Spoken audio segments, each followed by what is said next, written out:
Sono passati 20 anni da quando nella nostra regione è entrata in vigore una legge dedicata esclusivamente al cinema e al mondo dell'audiovisiva. È l'unica regione che si è dotata di una legge di questo tipo e che ancora è in vigore. Tutto questo è stato possibile grazie al lavoro di una commissione composta dai rappresentanti delle più importanti istituzioni, cineclub e esperti del Friuli Venezia Giulia. E quando parlo del Friuli Venezia Giulia mi riferisco a Pordenone, a Udine, a Gorizia e a Trieste. Il lavoro di questa commissione si è poi tradotto in una legge regionale. Ancora oggi questo sistema, chiamiamolo così, sopravvive. È in rete ed è costituito da che cosa? Da una filiera che, partendo dalla necessità e dall'opportunità di tutelare e conservare il patrimonio cinematografico non solo regionale, ha previsto l'istituzione di una cineteca regionale identificandosi con quella che già esisteva, la Cineteca del Friuli. La Regione poi ha fatto una cosa altrettanto importante, che è stata quella di finanziare un archivio climatizzato che è stato realizzato e inaugurato nel 2008, capace di conservare a temperatura e a umidità standard fino a 100.000 film, insomma un numero enorme. Ma oltre a questo tema, che ha comportato anche un'azione non banale, chiudere un servizio pubblico regionale, qual era il servizio di cineteca esistente fin dal 1984 a Trieste.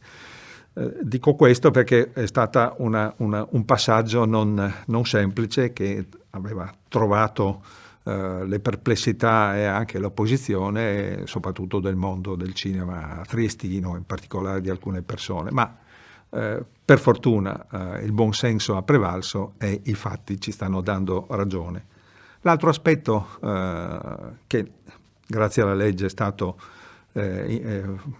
molto importante è quello di creare una rete di sale e di schermi cinematografici nelle più importanti città della regione.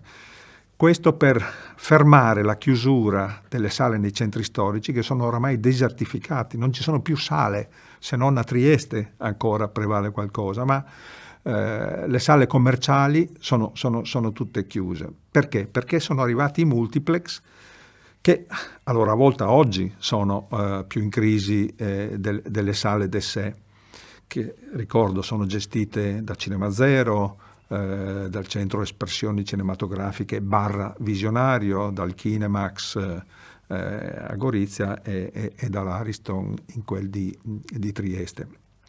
Queste sale hanno trovato pari dignità come il circuito regionale delle sale teatrali. In regione ci sono 23 sale che sono coordinate dall'ente regionale teatrale. Il cinema invece non aveva nulla di tutto questo. Adesso i finanziamenti hanno capito l'importanza di tenere in piedi questi spazi, che sono spazi di cultura importante. Si è avviata all'epoca, su indicazione della Commissione, una rete di mediateche a livello provinciale nei 4 capoluoghi, spazi che hanno avuto una funzione enorme nel diffondere la cultura cinematografica e audiovisiva, funzionando come delle vere e proprie biblioteche. Tu hai bisogno di un libro e non ce l'hai, puoi andare in biblioteca, ti viene prestato gratuitamente. La stessa cosa avviene nella mediateca con il prestito del film sui supporti che sono disponibili. Da ultimo ricordo che all'epoca non si producevano film nella nostra regione, pochissimi, c'erano pochissime realtà produttive.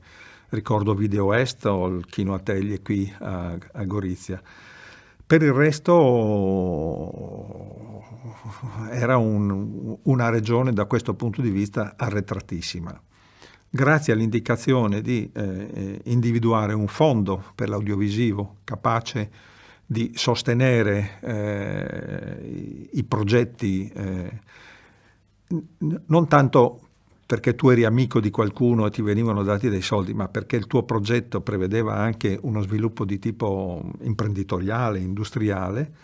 Ecco che il Fondo per l'Audiovisivo attorno a sé vede nascere decine e decine di piccole società di produzione che realizzano dei film, e oggi la nostra regione ha, come dire, dato vita a una realtà con registi anche importanti che conquistano premi importanti ai festival internazionali. L'ultimo, posso citare Piccole creature della Laura Samani, che è un film che è stato presentato con successo anche al Festival di Cannes. Da ultimo chiudo ricordando che nella nostra regione nasce la prima Film Commission, ancora nel 2000. La legge confermerà l'opportunità di questo strumento e la doterà di un ulteriore fondo che si chiama Film Fund, che sarà diverso da quello precedente perché sarà indirizzato alle realtà produttive che vengono a lavorare nella nostra regione, che vengono a girare i film. E parlo di registi, che ne so, come Gabriele Salvatore, Giuseppe Tornatore e altri che ormai abitualmente vengono a girare i loro film o le loro serie televisive in Friuli Venezia Giulia. Ecco. Questo è il mondo che nasce, che in parte c'era già, ma che con la legge trova una sua solidità e che a distanza di 20 anni, da allora, gode ancora di buona salute. Ma io su questa questione va a dire che sono stati fatti passi da gigante, sia per la nascita proprio qui a Gorizia di una società mista italo-slovena che opera ormai da diversi anni con buoni risultati. Credo però che ci sia ancora da lavorare in questo senso, anche se ci sono molti, come dire, fondi accessibili a livello europeo che riguardano proprio la nostra regione e la Slovenia. Come dire, manca forse ancora uno sportello unificato. Una volta c'era Antenna Cinema a livello europeo e si parlava di uno sportello che servisse anche il Friuli Venezia Giulia, ma a Lubiana, perché nella nostra regione non c'era. Questa ipotesi mi pare non si sia mai concretizzata, però credo che questa sia la direzione verso cui andare, che già però in parte avviene. I tanti incontri promossi, ad esempio dal Fondo per l'Audiovisivo, in occasione di diversi festival, in particolare in occasione del Far East Film Festival o in occasione di Alpe Adria Cinema, che adesso si chiama il Festival di Trieste, in cui proprio c'è la possibilità per le produzioni di confrontarsi, di scambiarsi i progetti e di avviare delle coproduzioni, insomma, che è un po' quello che oggi è indispensabile fare.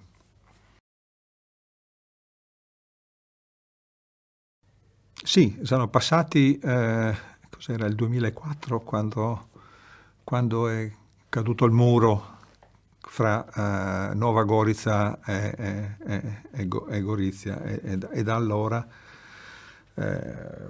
sicuramente c'è stato un cambio proprio di tipo culturale nei confronti reciproci di un mondo e dell'altro.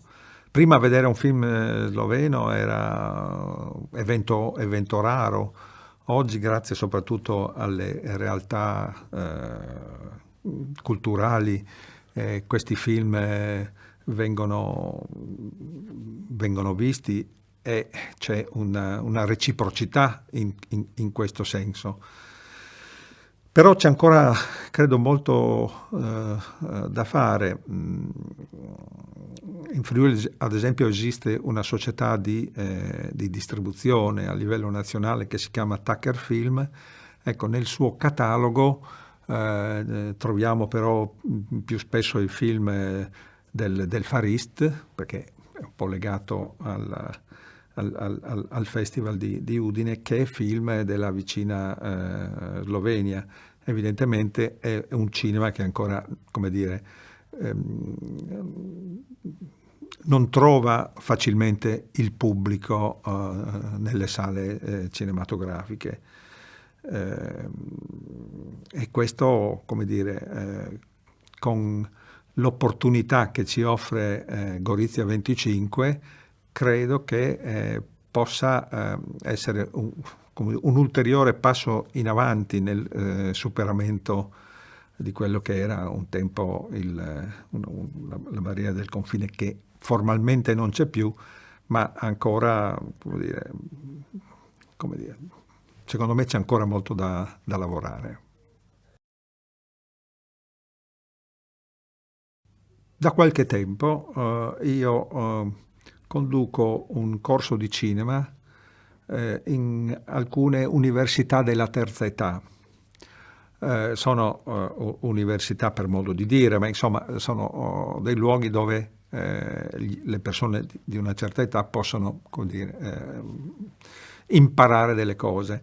In questi corsi io abitualmente il tema che propongo sempre è quello della frontiera, con l'opportunità di vedere anche i film di un tempo, come veniva proposto il tema della frontiera, tenendo conto che noi lo sappiamo benissimo, sul tema ad esempio dell'esodo dall'Istria, all'epoca furono girati dei film ed è stato sempre un punto critico, un punto dolente nella convivenza italo, tra virgolette, jugoslava.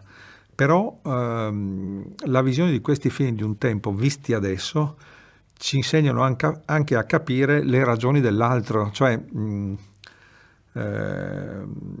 ci sono dei film come Cuori senza frontiere, che è un film straordinario, che poco conosciuto, eccetera, però già all'epoca ci faceva vedere che c'erano questi stereotipi, no? I cattivi erano da una parte, i buoni dall'altra, cosa che ovviamente non poteva essere. E ancora oggi c'è bisogno di superare alcuni pregiudizi che hanno a che fare con la memoria. La memoria non è ancora condivisa fra i nostri paesi, ne abbiamo ragione e ne abbiamo, come dire, conferme continuamente, soprattutto nei momenti in cui si avvicinano le celebrazioni per il giorno del ricordo e queste cose qui in cui non si è capaci ancora non si è capaci di guardare le cose come andrebbero viste, cioè tenendo conto che un conto è la storia e un conto è la memoria, insomma. Troppo spesso la memoria non tiene conto della storia.